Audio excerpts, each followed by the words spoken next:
Hi everyone, हम almost end of the series पे आ चुके हैं। इनफर्टिलिटी यानी कि मैक्सिमम कपल्स जिनको बच्चा नहीं हो रहा है उनको क्या प्रॉब्लम्स होती हैं, हम ये ऑलमोस्ट सब कुछ डिस्कस कर चुके हैं।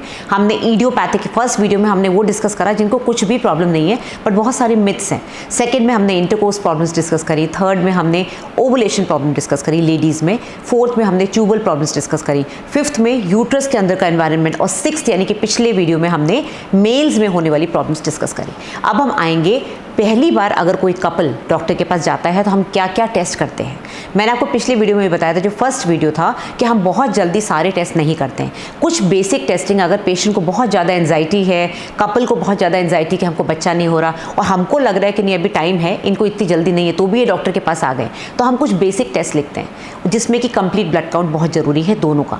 कंप्लीट ब्लड काउंट से हमको ये पता चलता है कि अंदर ब्लड की कमी तो नहीं है, सेकेंडली कोई इन्फेक्शन तो नहीं है, क्योंकि TLC, DLC, न्यूट्रोफिल्स बहुत तरह के उसमें क्राइटेरिया होते हैं। अगर हमको उस समय कोई बीमारी डिटेक्ट होती है मेल में या फीमेल में, हम दोनों का ट्रीटमेंट कर सकते हैं।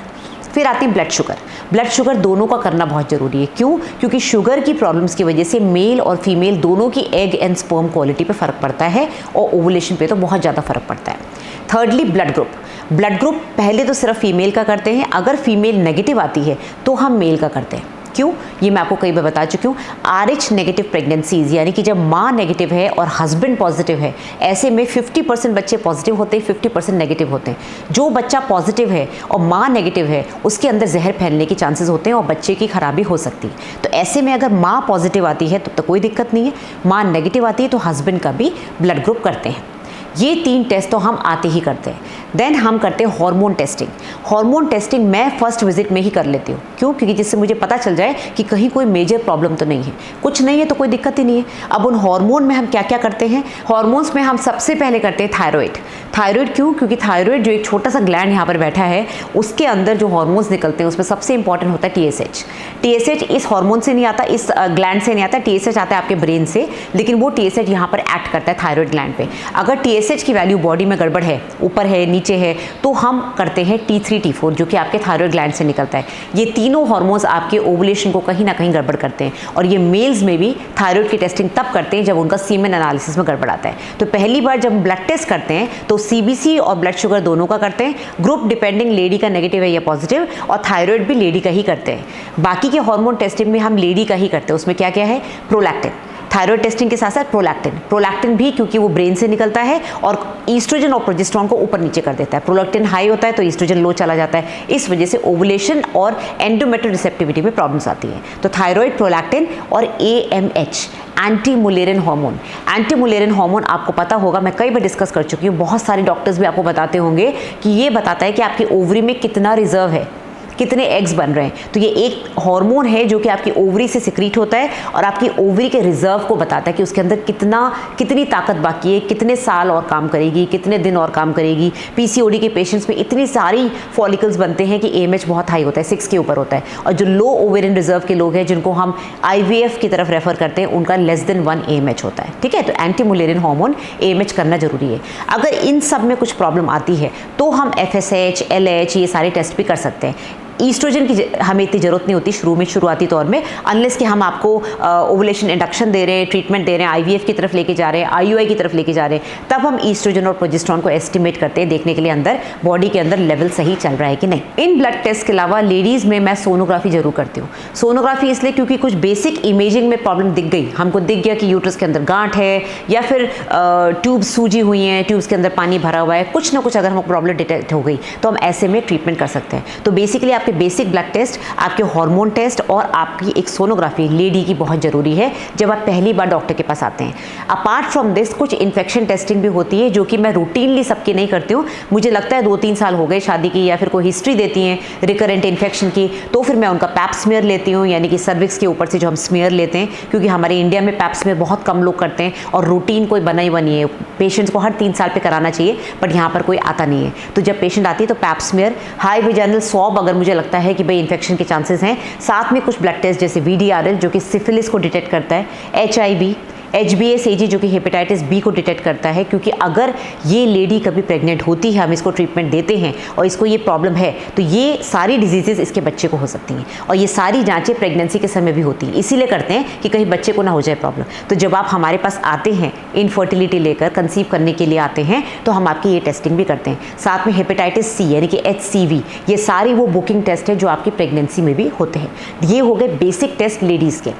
मेल्स में जैसे कि मैंने बताया, CBC शुगर तो करते ही करते हैं, हार्मोन टेस्टिंग ज़बरदस्ती नहीं करते, महंगी पड़ती है। सबसे पहले हम सीमेन एनालिसिस करते हैं। अगर सीमेन एनालिसिस में हमको कुछ नहीं दिख रहा है, इन्फेक्शन दिख रहा है तो ट्रीटमेंट दे दिया, जैसे पिछली वीडियो में बताया था। कुछ भी नहीं दिख रहा है तो फिर कुछ नहीं करना है, ठीक है। मेल्स आर लकी, उनके ज़्यादा टेस्ट नहीं होते हैं, फीमेल्स के ही सारे टेस्ट होते हैं। अब ये तो हो गई कुछ बेसिक टेस्टिंग जो मैंने आपको बताई। ब्लड टेस्ट हो गए जो कि बेसिक ब्लड टेस्ट हैं, कोई बीमारी चेक करने के लिए।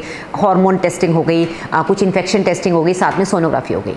और मेन में क्या हो गया, आदमियों में सिर्फ सीमेन एनालिसिस हो गया।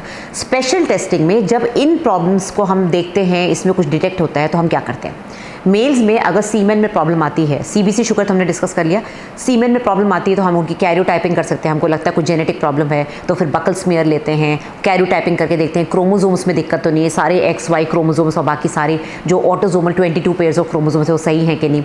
देन उनकी टेस्टिकुलर बायोप्सी, जैसे कि मैंने बताया था पिछले वीडियो में, कभी कभी गायनेकोलॉजिस्ट खुद करती हैं, जैसे मैं कर लेती हूँ, या फिर कुछ लोग और भी करते हैं, या फिर उनको सर्जन के पास या यूरोलॉजिस्ट के पास भेजते हैं।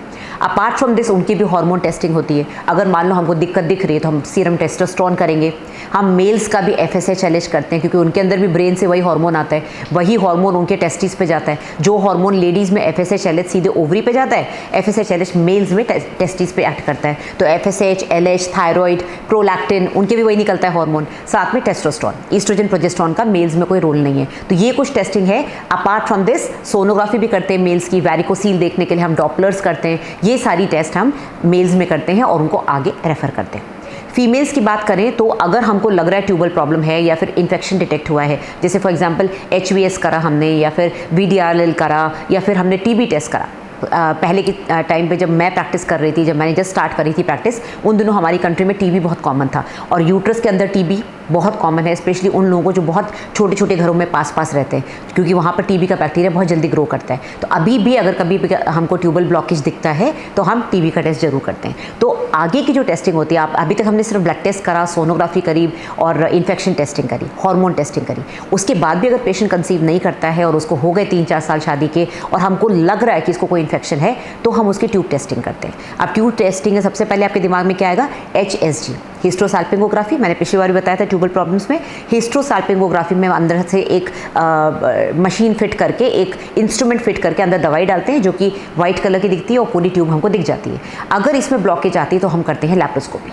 लैप्रोस्कोपी में क्या होता है, लैप्रोस्कोपी में पेशेंट को बेहोश करते हैं। पेशेंट को बेहोश करने से फ़ायदा ये होता है कि जो अंदर कॉर्नल स्पाज्म, जो मैंने आपको वीडियो में बताया था पिछली बार ट्यूबल स्पाज्म वाली वीडियो में, वो नहीं होता है। पेशेंट एनेस्थीसिया में होती है, हमको ट्यूबल प्रॉब्लम पूरी दिख जाती है। हम कैमरा लेके पेट के अंदर जाते हैं तो हम ट्यूब को खोल भी सकते हैं, प्रॉपर डायग्नोसिस बना सकते हैं। ट्यूब ख़राब है तो उसको ठीक भी कर सकते हैं, उसके अंदर पस भरा हुआ है, पानी भरा हुआ है, उसको भी ठीक कर सकते हैं। साथ में अगर ओवरी में, यूट्रस में और भी कहीं कोई एडिशंस हैं, सिस्ट है, तो हम उसको ठीक कर सकते हैं। तो लैप्रोस्कोपी के बहुत रोल्स हैं। लैप्रोस्कोपी जनरली HSG की बात करते हैं। और कभी कभी अगर पेशेंट को PCOD है, PCOD में लैप्रोस्कोपिक ओवेरियन ड्रिलिंग, यानी कि छोटे छोटे छेद बना के ओवरी की दीवार को थोड़ा वीक करने से जल्दी ओवुलेशन होता है। अपार्ट फ्रॉम दिस मैं हिस्ट्रोस्कोपी भी करती हूँ। हिस्ट्रोस्कोपी वैसे भी जो IVF के डॉक्टर्स हैं, IUI के डॉक्टर्स हैं, एक बार यूट्रस के अंदर कैमरा डाल के चेक जरूर करते हैं कि अंदर का एनवायरनमेंट सही है कि नहीं, अंदर इन्फेक्शन तो नहीं है, एडिशंस तो नहीं है, कोई पॉलिप्स तो नहीं है, कोई ग्रोथ तो नहीं है जिस वजह से बच्चा डिसलॉज हो जाए। तो ये टेस्ट मैं HSG के साथ करती हूँ। HSG हिस्ट्रोस्कोपी के लिए बेहोश करने की जरूरत नहीं पड़ती अनलेस कि पेशेंट बहुत ज़्यादा डरा हुआ हो। इसके बाद अगर कुछ करना है तो हम करते हैं लैप्रोस्कोपी। तो ये तो हो गए कुछ बेसिक टेस्ट जो कि हम आपको इवैल्यूएट करने के लिए करते हैं। अब आपको ये नहीं लगेगा कि डॉक्टर इतने सारे टेस्ट क्यों लिख रहे हैं। ये सारे टेस्ट आपके ज़रूरी हैं और अगर ये टेस्ट 1 साल पुराने हैं तो ये वापस से होंगे। कई बार आप डॉक्टर चेंज करते हैं, तो जैसे मेरे पास पेशेंट आता है तो मैं उसके टेस्ट देखती हूँ। कुछ टेस्ट जैसे CBC शुगर तो वापस रिपीट कर लेते हैं, सस्ते टेस्ट हैं और 6 महीने में वापस कर लेने चाहिए। बट आपके हार्मोन टेस्टिंग और आपके इन्फेक्शन की टेस्टिंग महंगी होती है, तो साल भर पुरानी चल जाती है। उससे पुरानी होगी तो नहीं चलेगी। सोनोग्राफी भी 6 महीने से ज़्यादा पुरानी नहीं चलती है। तो आई होप आपको ये वीडियो पसंद आए, आपको समझ में आए कि डॉक्टर्स किस तरह से स्टेप वाइज आपका ट्रीटमेंट करते हैं। लास्ट वीडियो में अब हम डिस्कस करेंगे, जो नेक्स्ट वीडियो है, कि आपका ट्रीटमेंट हम किस तरह से स्टार्ट करते हैं और IVF तक हम कैसे पहुंचते हैं। तो वीडियो पसंद आए तो लाइक एंड शेयर करिए, सब्सक्राइब जरूर करिएगा चैनल को नहीं कर रहा है तो, और मुझे मेरे सोशल मीडिया प्लेटफॉर्म्स पे फॉलो करिए। मेरे से आप वीडियो कॉल और वॉइस कॉल पे कंसल्ट कर सकते हैं। डेली के पेशेंट्स मेरे से कंसल्ट करते हैं, मैं डेली के 3 से 4 कंसल्टेशन लेती हूँ, उससे ज़्यादा नहीं लेती हूँ क्योंकि मेरे पास हॉस्पिटल में भी काफ़ी भीड़ रहती है। आपको कंसल्ट करने के लिए इस नंबर पर व्हाट्सएप करना है, कोई ना कोई आपको जवाब दे देगा, कॉल मत करिए। और या फिर आप मेरी वेबसाइट पर जाके कंसल्ट डॉक्टर सोनल पे क्लिक करके पेमेंट करके कंसल्टेशन बुक करा सकते हैं। Thank you very much.